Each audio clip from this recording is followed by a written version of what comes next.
Welcome back. You're watching Sharp Edge News TV. We're talking about Aiyedatiwa'S bold move, battle lines drawn, cabinet dissolved, in ongoing political saga. The I Chief has some things to share with us on this one, but let me just read a quick short excerpt from this article on This Day Live. It says Wahala is when someone has labored to enter a position of prestige and rest only to find thorns planted on his seat. Wahala is exactly what Ondo State Governor Lucky Aiyedatiwa is facing at present. Despite looking like he has the upper hand against the detractors, the former deputy governor may just fold under the pressure of one of these days. Governor Aiyedatiwa has launched a new move against those perceived to be against him and his new position. So you have a lot that you want to share with us on this Yeah, headline story today. Um, Over the past few days, the first thing I heard is like, wait, he fired the cabinet. Why, what happened? you know. But I was like, you know what? Let me drink water. I'll find out during the weekend. So well, talk to us, Chief.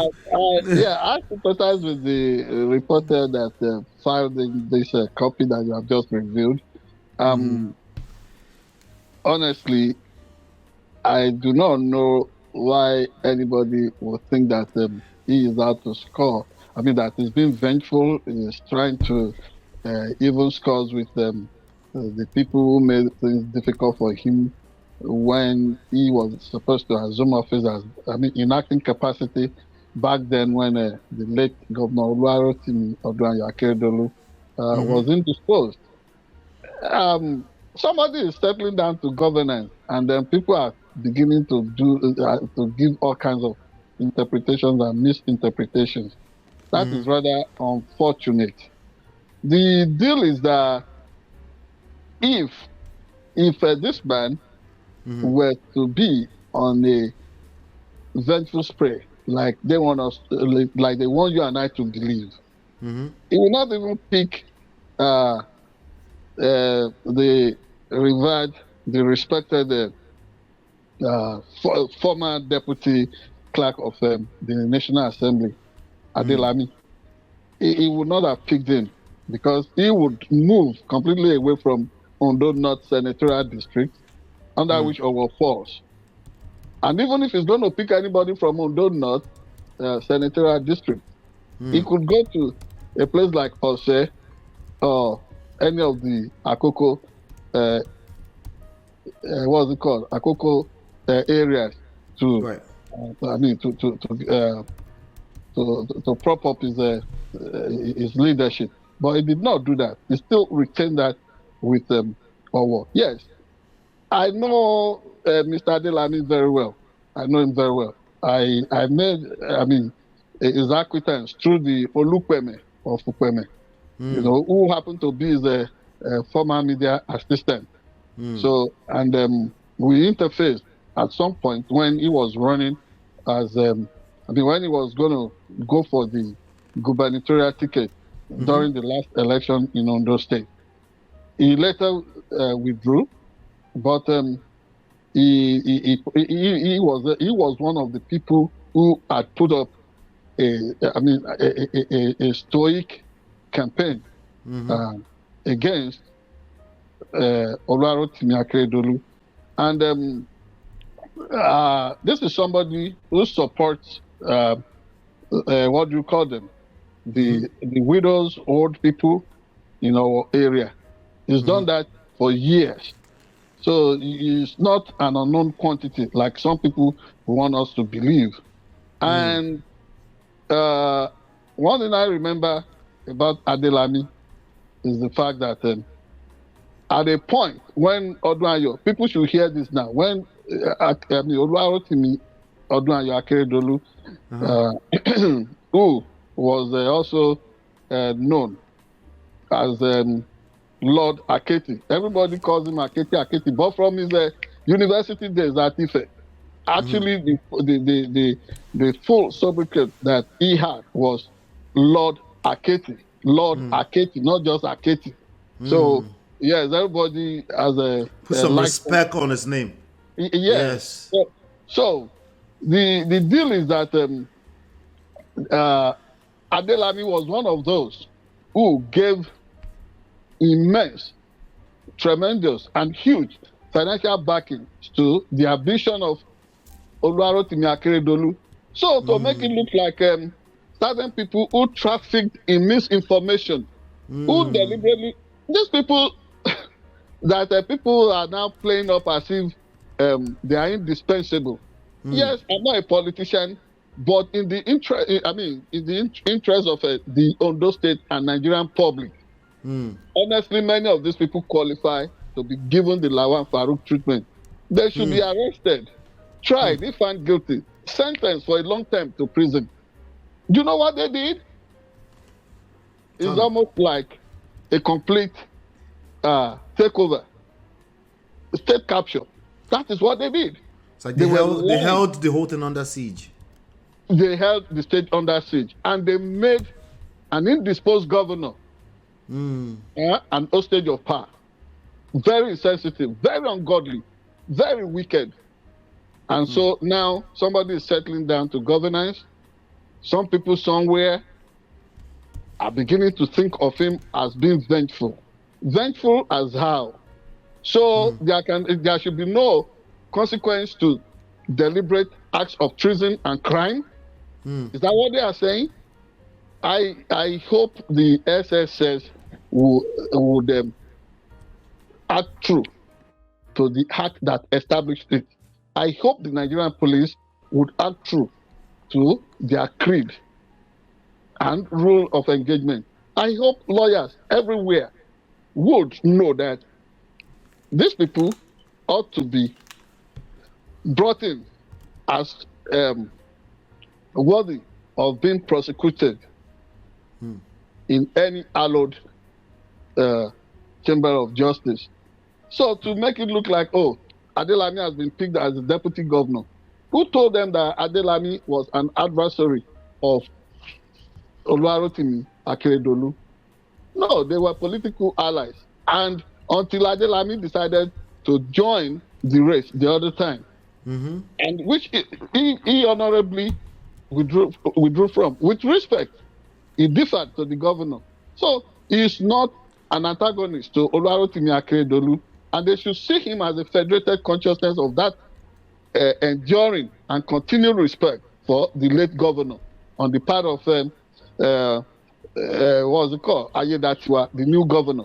Now they are saying that all these people that were dropped from his cabinet should have played important role in the funeral. So they want to turn Akeredolu's funeral again to a money-making venture or what?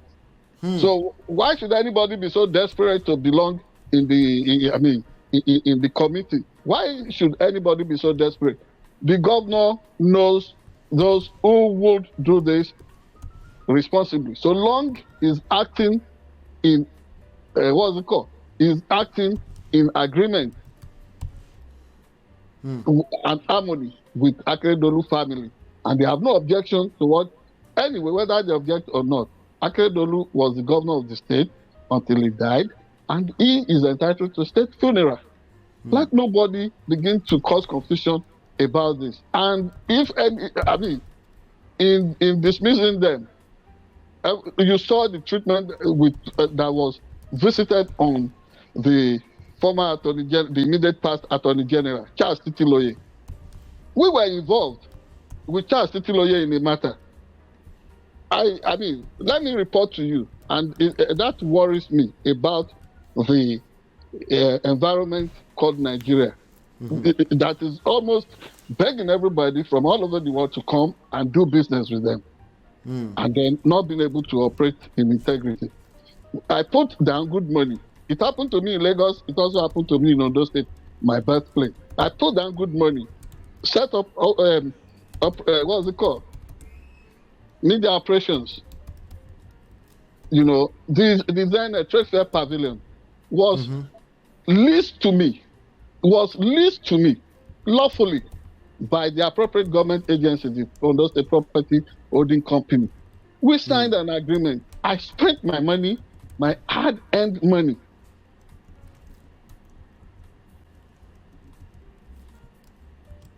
to put that place. Are you still with me?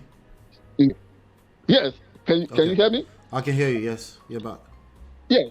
Until these people got greedy, the governor's son, acting with all kinds of elements in the administration, they took it over. Mm-hmm.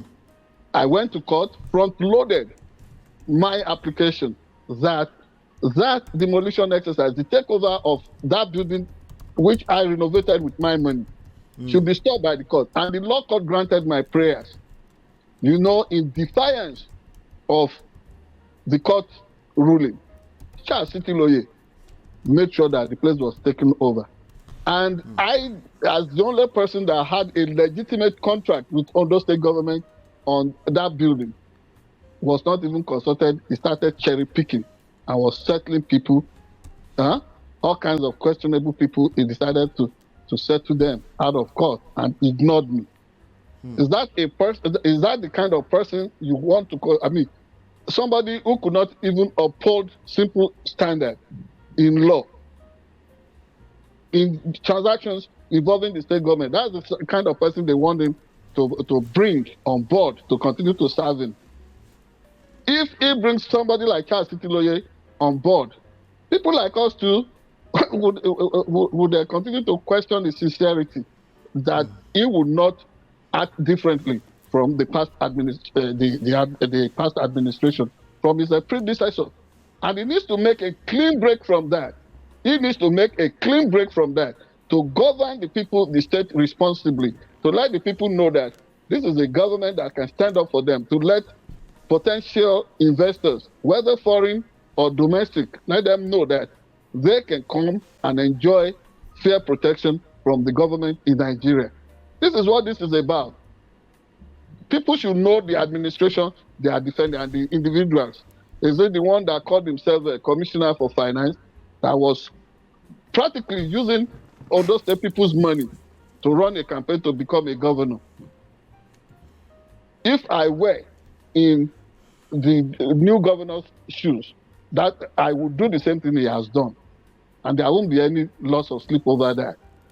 True leadership is to be there for the people. So long as acting in the overall interest of the citizens of Ondo State and in the interest of the government of that state, I don't think his decision to dissolve the cabinet, the ESCO of the state, should be questioned in an irresponsible fashion. Great. Awesome. Now, we're going to keep following these stories. So please do us a solid one. Do us a solid, as we say. And hit that like button. Share, subscribe, follow, especially the share part. If you're getting this on WhatsApp especially, please make sure you share it to at least 10 people before you leave this video. Okay? Just look yourself in the mirror and say, I will share this to 10 people, and go ahead and do it for us, because we're going to be continuing the work here, and every help you put in to help us spread this word is highly appreciated. So I want to say thank you. I want to say thank you to the chief for bringing his A game as always. I mean, today it didn't seem like it, even though the devil tried it by way of I don't know, but this let's leave it let's leave it alone. That this devil are happening on. It's Nigeria people language, but it is what it is. I know it's a parody from you against the way our people always love to excuse everything, even personal phrases. It wasn't the devil. It was Bishop Faye Daniels. He tried it twice, but we delivered. Yeah, if you do, come on him. If you just don't stay with troubles and this SharpEdgeNews television alone. And he should, if he was him, let's just say he should put that energy into making the life of our people better, and stop predatory rape of our good looking and strong women. We must respect our women wherever, whether in Nigeria, anywhere in the world. They should be respected. Now, we forgot something, but we're going to just end the show. Yeah, when we were doing a part of this show a little bit yesterday, I think we were talking, right? You talked about the story on Amzat Oriyomi, and we watched it yesterday. Oh, yeah. I think I'll just leave it there. That is crazy. And you don't think we should give 3 or 2 minutes? I mean, 3 or 5 minutes for this? You know what? Just because I'm in a good spirit, right?